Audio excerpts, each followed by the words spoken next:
Hello दोस्तों, मैं प्रियंका स्वागत करती हूँ आपका अपने परिवार टीचर सक्सेस चैनल में। आई होप आप सभी लोग बहुत बढ़िया होंगे, पॉजिटिविटी से भरे हुए होंगे और जितना भी आपने स्टडी का टाइम टेबल सेट कर रखा है डेली फॉलो कर रहे होंगे, डेली कुछ नया सीख रहे होंगे। तो जैसा कि आप लोगों ने थंबनेल में देखा कि आज हम लोग सीटेट जुलाई 2024 में जो सीटेट का एग्ज़ाम होने वाला है उसके हिंदी पैसेज के बारे में बात करेंगे और इसमें गद्यांश और पद्यांश से संबंधित प्रश्नों पर चर्चा की जाएगी। जैसा कि आप जानते हैं इसके ऑलरेडी ये 7वीं क्लास है, तो ऑफकोर्स 6 क्लासेस जो हैं या 6 क्लासेस जो हैं वो अपलोड की जा चुकी हैं। अगर आपने नहीं देखी है तो जाकर ज़रूर देखें और बताएं कि आपका स्कोर और कितना रहा और आपको वीडियो कैसी लगी। ये प्रीवियस ईयर से क्वेश्चन जो है यानी कि जो हिंदी पैसेज है वो लिया गया है। इससे इंग्लिश पैसेज और पैडागोगी के बारे में भी हम लोग बात करेंगे, ठीक है, अदर वीडियोस में। फ़िलहाल अभी आज देखते हैं और अपनी तैयारी को जांचिए कि आप कितना बेहतर हैं और कितनी मेहनत करने की ज़रूरत है आपको, ठीक है। कम समय में ज़्यादा प्रश्न और व्याख्याएँ भी होंगी, बिल्कुल। चलिए आपके सफलता की मनोकामना के साथ शुरू करते हैं आज की क्लास को और देखते हैं किस प्रकार के प्रश्न और गद्यांश लिए गए हैं आज की क्लास में। तो ये कुछ इतना बड़ा सा मतलब ज़्यादा तो लेंदी नहीं है, क्योंकि जिस तरह से सीटेट में लेंदी क्वेश्चंस पूछे जाते हैं पेपर 1 में उतने लेंदी क्वेश्चन नहीं बनते जितने पेपर 2 में हिंदी पैसेज के लेंदी क्वेश्चन बन जाते हैं। वरना पैडागोगी की बात करें तो वो तो आ जाते हैं कुछ हल्के भी और कुछ लेंदी क्वेश्चंस भी। तो जैसा कि आप जानते हैं गद्यांश पद्यांश पढ़ने से पहले हम क्वेश्चंस को पढ़ लेते हैं ताकि उससे एक माइंड में आपके आइडिया हो जाए कि हाँ ये जो है ये बात पूछी जा रही है। और पैराग्राफ पढ़ते समय, पैसेज पढ़ते समय, गद्यांश पद्यांश पढ़ते समय वो बात आपको याद रह जाए, वो क्वेश्चन आपको याद रह जाए। जब वो लाइन आप पढ़ेंगे तो आपको ये होगा कि ये जो है ये जो लाइन मैं पढ़ रहा हूँ या पढ़ रही हूँ वो गद्यांश में पूछा गया है। तो देखिए पहले क्वेश्चन की बात कर ली जाए, असल और बनावटी में अंतर झुठलाने का क्या अर्थ है? सेवाओं या कुछ देने के लिए किसका चयन करना कठिन है? ठीक है, ये गद्यांश से संबंधित प्रश्न है। जैसा कि आप जानते हैं गद्यांश से संबंधित प्रश्न से 9 क्वेश्चन बनते हैं और पद्यांश से 6। पेपर 1 की बात की जाए तो उपलब्धि या सफलता व्यक्ति के सतत निवेशों का स्वाभाविक प्रतिफल होती है का क्या तात्पर्य है? ये भी देखिए गद्यांश से संबंधित है। गद्यांश के अनुसार व्यक्ति के समग्र कौशल किससे प्रयुक्त होते हैं? ये भी गद्यांश से संबंधित है। मन और पूर्ण निष्ठा से किए गए कार्य में कौन सा भाव प्रमुख होता है? निम्नलिखित में से कौन सी वस्तु बाजार से नहीं खरीदी जा सकती? तो ये तो अंडरस्टैंडिंग बेस्ड है। स्वाभाविक में प्रत्यय है, तो प्रत्यय है यानी कि एक व्याकरण से क्वेश्चन आया। समय समय शब्द है, ये व्याकरण से क्वेश्चन आया। सफलता शब्द है, संज्ञा सर्वनाम विशेषण क्रिया, तो ये भी यानी कि 3 क्वेश्चन ऐसे हैं जो व्याकरण से पूछे गए हैं। तो गद्यांश से 2 या 3 क्वेश्चन पूछ ले जाते हैं, पद्यांश से कभी कभी 1 या 2, इससे ज़्यादा व्याकरण से संबंधित प्रश्न हिंदी और हिंदी पैसेज और इंग्लिश पैसेज की बात करी जाए तो भी नहीं पूछा जाता है। बहुत कम ही एक आधा क्वेश्चन पूछे जाते हैं, ठीक है। तो हम लोगों ने क्वेश्चन देख लिए और देखते हैं गद्यांश को, और गद्यांश में क्या है उसको समझने की कोशिश करते हैं। गद्यांश कह रहा है कि असल और बनावटी में अंतर झुठलाने के कारण सेवाएं या कुछ भी देने के लिए सुपात्र का चयन आजकल चुनौतीपूर्ण है। ये क्वेश्चन बना है, ठीक है, यानी क्वेश्चन में ऐसा पूछा गया है। इसका मतलब कह रहा है कि क्या सही है या क्या सच है, क्या झूठ है, उसमें हम अंतर नहीं कर पाते हैं। और ये इतना जो असल और बनावटी की बात है ये अपने लेवल पर इतना बड़ा विषय है कि अगर बातें करी जाए तो इस पर बहुत बड़ी बातें होंगी। फिलहाल गद्यांश के हिसाब से सोचते हैं, क्योंकि हमें कम समय में ही क्वेश्चंस को हल करने होते हैं, गद्यांश को हल करने होते हैं, तो उतने में ही हम देखेंगे कितने कम समय में हम चीज़ों को सॉल्व कर पाते हैं, ठीक है। असल और बनावटी में अंतर झुठलाने के कारण सेवाएं या कुछ भी देने के लिए सुपात्र का चयन करना आजकल चुनौतीपूर्ण है, यानी कि किस पर विश्वास किया जाए ये बहुत ही मुश्किल है इस समय में।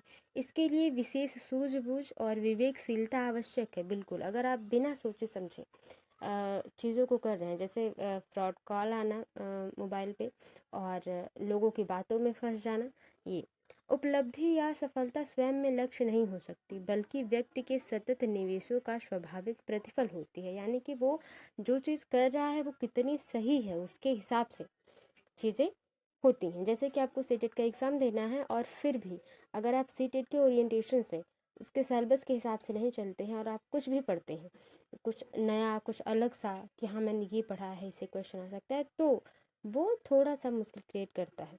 मन और निष्ठा से निष्पादित कार्य में व्यक्ति के समूचे कौशल प्रयुक्त होते हैं। बिल्कुल जो चीज़ें मन और पूरी तरह से मन से की जाती है, विश्वास से की जाती है, कॉन्फिडेंस से की जाती है, ठीक है, तो वो उसमें पूरा आपका जो कौशल होता है, जो आप अब तक सीखे हैं तब उतना आपने लगा दिया होता है, और उसमें समाज को देने का भाव प्रधान होता है। उसमें आप अगर ऐसी चीज़ें होंगी जिसमें आप मन से, पूरे मन से, लगन से काम कर रहे हैं, तो वो समाज के लिए कुछ अच्छा ही होगा। अगर समाज के लिए बुरा नहीं तो खुद के लिए तो अच्छा ही होगा। लेन देन में निष्ठा का नियम आशीर्वाद के आदान प्रदान में भी लागू होता है। बिल्कुल, अनेक व्यक्ति उन बुजुर्गों से आशीर्वाद पाना अपना अधिकार समझते हैं जिनकी सुध लेना तो दूर, जिन्हें हेय मानते हुए उनसे सदा दूरी बनाए रखी हो। बिल्कुल, कि आप 4 साल जो है कि आप कई सालों से शहरों में रहे हैं, विदेशों में रहे हैं, और फिर आप आते हैं घर पे, तो गांव में आते हैं तो आप बुजुर्गों के पैर छूते हैं, आप बुजुर्ग वहाँ जाते हैं तो आप पैर छूते हैं, तब सोचते हैं कि बहुत सारी दुआएं हमें मिले। फिलहाल दुआएं वहीं से निकलती हैं जब आपसे व्यक्ति खुश होता है, और वही बात है। तो आप उनसे दूरी बनाए रखें, ठीक है, उनकी कभी उनका हाल चाल भी न पूछें, और आप सोचें कि वो आपको अच्छा आशीर्वाद दे, क्योंकि आशीर्वाद तो मन से निकलेगा, और जब मन खुश होगा तभी अच्छे आशीर्वाद होंगे। बिल्कुल, हो रखी हो आशीर्वाद तो बड़ी बात हुई, एक तुच्छ सी चीज़ आपको यूं ही कोई क्यों देगा। बिल्कुल सही बात है। आशीर्वाद बर्गर या सिम कार्ड से भौतिक बाजार में सहज उपलब्ध होने वाली वस्तु नहीं है। बिल्कुल, उसे दिल से सम्मान देना होगा। देने वाला आपकी मनसाओं, ठीक है, यहाँ पे मनसाओं होगा, मनसाओं और फितरत को समझता है।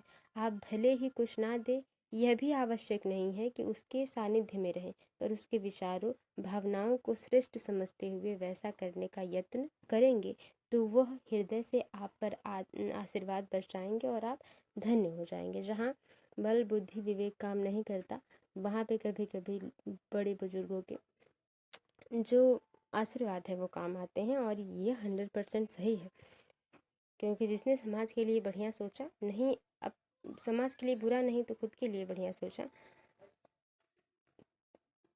उसकी लाइफ बेहतर ही हुई है। क्वेश्चन अब आते हैं, गद्यांश ये था कि जो चीज़ हम समाज को समर्पित कर रहे हैं वो नेगेटिव नहीं पॉजिटिव होनी चाहिए, और बुजुर्गों के आशीर्वाद की बात हुई है। देखिए, क्वेश्चन देखते हैं, असल और बनावटी में अंतर दिलाने का क्या अर्थ है। असली और बनावटी में अंतर करना कठिन है। बिल्कुल यही बात कही गई है। फिलहाल और भी ऑप्शन पढ़ लेते हैं। असली और बनावटी में अंतर करना सरल है। असली और बनावटी में अंतर हो ही नहीं सकता, ऐसी बात नहीं है। कुछ माथापच्ची के बाद हम उसमें अंतर स्पष्ट कर सकते हैं। असली और बनावटी में अंतर करना सहज है, इतना भी सरल और सहज नहीं है। तो पहला ऑप्शन बिल्कुल सही हो जाएगा कि वर्तमान समय में असली और बनावटी में अंतर करना बहुत ही कठिन हो गया है। ठीक है, सेवाओं या कुछ देने के लिए किसका चयन करना कठिन है। सुपात्र, कुपात्र, दानी, भिक्षुक। तो ये गद्यांश के पहले लाइन से ही ये दोनों क्वेश्चन बने हैं। ठीक है, जो सबसे पहली लाइन थी, तो सेवाओं या कुछ देने के लिए किसका चयन करना कठिन है, तो बिल्कुल सुपात्र का, अच्छे व्यक्ति का चयन करना बिल्कुल कठिन है। तीसरे क्वेश्चन की बात कर ली जाए, उपलब्धि या सफलता व्यक्ति के सतत निवेशों का स्वाभाविक प्रतिफल होती है। सही बात है, सतत यानी कि लगातार। अगर आप सीटेट की तैयारी करें और 1 हफ्ते करें फिर 2 हफ्ते आराम करें, तो वहाँ से आप जो 1 हफ्ते पढ़े होंगे वो तो आधी चीज़ें भूल जाएंगे, और बिना प्रैक्टिस के कोई भी चीज़ें पूरी तरह से जो है कि स्थिर नहीं होती हैं ना। आप जानते हैं कि क्या पैडागोगी पढ़े होंगे। बिल्कुल, उपलब्धि या सफलता व्यक्ति के सतत निवेशों का स्वाभाविक प्रतिफल होती है।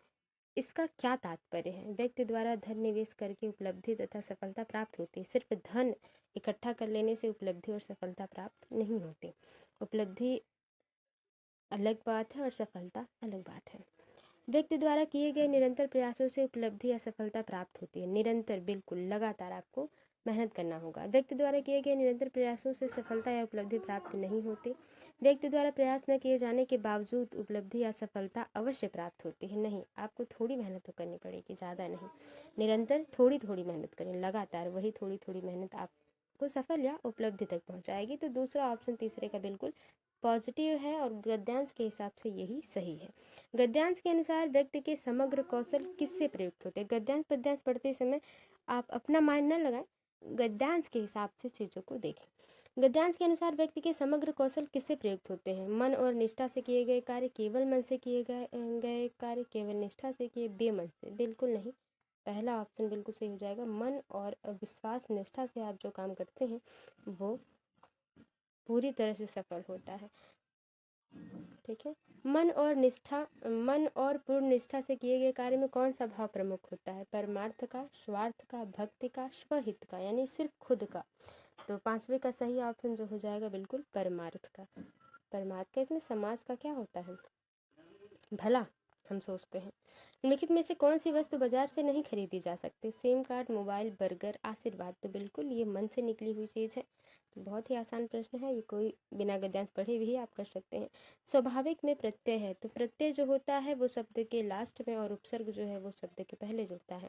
ठीक है, तो विक क एक भाविक प्रत्यय यानी कि लास्ट में क्या जुड़ा है? तो विक तो देखने में है, लेकिन अगर इसको आप डिफाइन करेंगे, ठीक है, तो इसका क्या हो जाएगा? इक हो जाएगा, इक।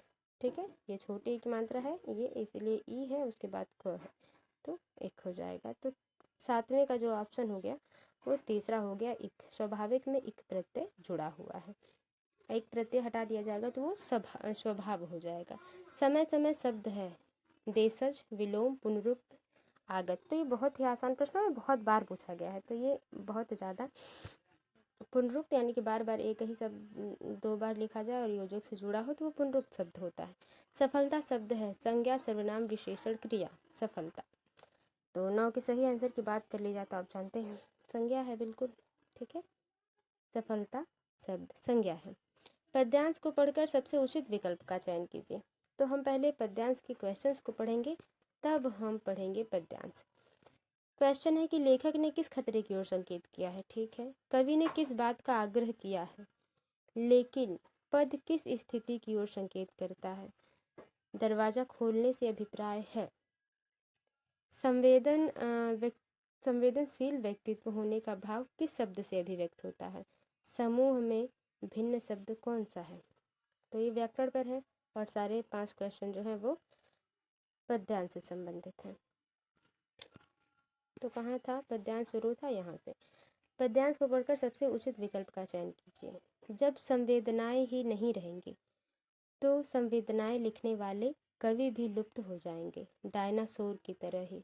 यह मेरा अपना लालच है जिसे सोचकर मैं दरवाज़ा खोलता हूँ और संवेदनाओं को अंदर ले लेता हूँ। किसी से कहना मत दोस्तों, मैं समृद्ध हो गया हूँ। इन संवेदनाओं के साथ दुख बस एक बात का है, मेरे यहाँ आने से पहले वह कुछ और घर भी गए थे, उन्होंने कुछ दरवाजे और खटखटाए थे, लेकिन खैर, हो सकता है कल आपके यहाँ आए, आप इन्हें वापस मत जाने देना, घर के अंदर ले लेना। यानी कि जैसे जैसे समय व्यतीत हो रहा है, लोग धन संपत्तियों से होते जा रहे हैं। गांव में भी आप देखें, शहरों में भी अगर आप सिटीज़ में हैं तो देखेंगे कि जिनके पास थोड़ा सा इतना है कि वो अपना घर चला सकते हैं या थोड़ी धन संपत्ति है, वो पूरी तरह से, या कह सकते हैं कि प्रॉब्लम नहीं है रोज़मर्रा की ज़िंदगी के लिए, तो उनमें एक चीज़ आ जाती है जो संवेदना। किसी के दुख को देखकर दुखी होना एक बड़ी बात है, जो कि सब में नहीं होती। अब एक्सीडेंट हो जाता है, अगर रास्ते में, तो बहुत लोग ऐसे हैं जो मुड़कर चले जाते हैं, देखते भी नहीं कि बवाल में कौन पड़ेगा, फंस जाएंगे हम। हाँ, कुछ लोगों को हो सकता है बहुत इंपॉर्टेंट होगा तो वो नहीं रुकते हैं, लेकिन कुछ लोगों के पास टाइम होते हुए भी वो उसकी मदद नहीं करना चाहते क्योंकि वो फंस जाएंगे। तो वो संवेदना जो होनी चाहिए वो क्या है, चली गई है लोगों में। तो कवि वही बता रहा है, ठीक है, कि आप कितने भी बड़े हो जाएं, जैसे मैं समृद्ध हो गया हूँ, मेरे पास सब कुछ है, यानी कि मैं अपना जीवन अच्छा यापन कर पा रहा हूँ, फिर भी आप उसको छुपा के रखिए, अपने मन में संवेदना रखिए, ये कहा जा रहा है पूरी तरह से। ठीक है। लेखक ने किस खतरे की ओर संकेत किया है? संवेदनाओं की समाप्ति के साथ लेखन की आजीविका समाप्त हो जाएगी। उसने सिर्फ आजीविका, लेखक ने अपनी सिर्फ आजीविका की बात नहीं की है। संवेदनाओं की समाप्ति के साथ लेखन कार्य भी समाप्त हो जाएगा। जब संवेदना होगी नहीं तो लोग लिखना और दूसरों को समझना बंद कर देंगे, तो लिखना बंद कर देंगे। लिखते हम तब हैं जब हमारे मन में भाव हो, चाहे करुणा का, चाहे जैसा भी, उसको हम तब पेज पर उतारते हैं, तो वो क्या होगा? लिखना। बिल्कुल यही सही है। और देख लेते हैं, संवेदनाओं की समाप्ति के साथ लेखक जगत भी समाप्त हो जाएगा। नहीं, लेखक जगत नहीं समाप्त होगा। कहीं न कहीं कुछ चीज़ें जिसमें लोगों की रुचि होगी वो लिखी जाएंगी, लेकिन संवेदना पर चीज़ें नहीं लिखी जाएंगी। संवेदनाओं की समाप्ति के साथ लेखन का मान भी समाप्त हो जाएगा। नहीं, ऐसी बात नहीं है, क्योंकि लेखन शैली अलग अलग कलाओं में है, अलग अलग चीज़ों पर है। ठीक है, तो बिल्कुल दूसरा ऑप्शन सही हो जाएगा कि संवेदनाओं की समाप्ति के साथ लेखन कार्य, किसका? संवेदना का लेखन कार्य समाप्त हो जाएगा। कवि ने किस बात का आग्रह किया है? संवेदनाओं को काव्यात्मक रूप देने का, संवेदनाओं को लेखन में शामिल करने का, संवेदनाओं को स्वीकार करने का, संवेदनशील होने का। तो सबसे जो बात पक्की सी बात है वो हो रही है संवेदनशील होने का। सिर्फ स्वीकार करके हम क्या करेंगे? हमें लगा कि हाँ, किसी व्यक्ति का एक्सीडेंट हो गया है, एक व्यक्ति उसकी मदद कर रहा है, तो हमें महसूस हो रहा है, हमने स्वीकार किया कि हाँ वो संवेदनशील व्यक्ति है। लेकिन अगर आप नहीं हैं तो आप महसूस करके क्या करते हैं? चौथा ऑप्शन बिल्कुल सही हो जाएगा, संवेदनशील होना है आपको। लेकिन जो पद था, ठीक है, ऐसे करके, ऐसे ऐसे, ठीक है, वो कुछ स्टाइलिश लेकिन लिखा है, सॉरी उसके लिए। लेकिन पद किस स्थिति की ओर संकेत करता है? जो नहीं होना चाहिए था वह शीघ्र हुआ नहीं, जो होना चाहिए था वह देर से हुआ, हो सकता है। जो नहीं होना चाहिए लेकिन हुआ, जो होना चाहिए था लेकिन नहीं हुआ। बिल्कुल यहाँ पे बात हो रही है गद्यांश पद्यांश के हिसाब से कि लोगों को जब संवेदना मन में आती है, कुछ लोगों के मन में आती है, फिर भी वो उसको इग्नोर कर देते हैं। तो वो संवेदना जब आपके पास आए, तो जो होना चाहिए था लेकिन नहीं हुआ, वही संवेदना आई, लेकिन वो व्यक्ति इतना व्यस्त था कि वो चला जाता है। ठीक है, चौथा ऑप्शन बिल्कुल सही हो जाता है। ठीक है, जो होना चाहिए था लेकिन नहीं हुआ, वो अफसोस में लेकिन जो है शब्द आया हुआ है। दरवाज़ा खोलने से अभिप्राय है संवेदनाओं को घर में स्थान देना, संवेदनाओं को अपने जीवन में उतारना। संवेदना के प्रति दया भाव रख के क्या करेंगे? जब आप खुद, जैसे हम दूसरों को सलाह देते हैं कि झूठ मत बोलो, लेकिन हम अपने जीवन में उस चीज़ को नहीं उतार पाते, तो अब अपने जीवन में उतारना, दूसरा ऑप्शन बिल्कुल सही हो जाएगा। इसके अलावा कुछ पढ़ने का खास कारण नहीं है। देखिए, संवेदनशील व्यक्तित्व होने का भाव किस शब्द से अभिव्यक्त होता है? लालची होना, समृद्ध होना, घर जाना, डायनासोर। तो ये भी अंडरस्टैंडिंग बेस्ड है। तो संवेदनशील व्यक्ति होने का भाव किस शब्द से अभिव्यक्त हो रहा है? कि हम संवेदनशील हैं। ठीक है, पांचवे का जो सही आंसर है वो समृद्ध होना। ठीक है, दूसरा ऑप्शन, क्योंकि इन तीनों ऑप्शन में से सबसे बढ़िया समृद्ध ही लग रहा है, वरना यहाँ भी उतना ये जच नहीं रहा यह ऑप्शन। फिर भी हम दूसरा मान लेंगे, क्योंकि इन तीनों से बेहतर समृद्ध होना है यहाँ। समूह में भिन्न शब्द कौन सा है? दोस्त, डायनासोर, दरवाजे, खटखटाएं। छठवें के सही ऑप्शन की बात कर ली जाए तो खटखटाएं। ठीक है, यहाँ पे क्रिया हो रही है और ये सारी चीज़ें बिल्कुल ही बहुत ज़्यादा समझाना नहीं है, आप समझदार हैं। और ये थे गद्यांश और पद्यांश। आई होप आपको समझ में आए होंगे, और वीडियो थोड़ी सी भी हेल्पफुल लगी तो वीडियो को लाइक करें, शेयर करें, कमेंट बॉक्स में बताएं आपका स्कोर कितना रहा। मिलते हैं आपसे अगली वीडियो में, तब तक के लिए bye bye, take care, be positive, be motivated. धन्यवाद।